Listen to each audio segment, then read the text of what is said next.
আমরা কেন কোনো কথা বলছি না? কেন বলছি না? আজকে আরাকান দলের সাথে মানবিকরণের প্যাসেজ ঘোষণা দিল, যখন জনগণ খুশি উঠল তখন তারা পিছিয়ে গেল। তারা কিন্তু এখনো বলে এরকম চিন্তা আমাদের মাথায় নাই, ভাবনাটা আছে, অর্থাৎ আপাতত জনরোষের চাপে থেমে আছে। সুতরাং আমরা সুস্পষ্ট ভাবে আপনার বাড়িতে জোটের আজকের বিষয়বস্তু মূল একটা আমি মনে করি, সেটা আমাদের প্রিয় নেতা, সংগ্রামী নেতা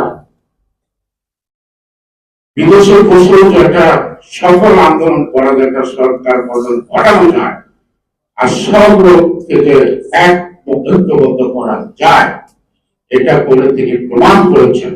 লেনিন সে পারবে, সে পারছে, বাকিটুকু পারবে।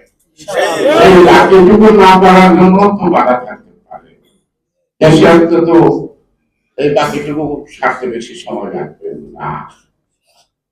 এখন সরকারের মুখে থেকে আমরা জানতে চাই তারেক রহমানের দেশে ফেরার পিছনে কোনো বাধা নাই।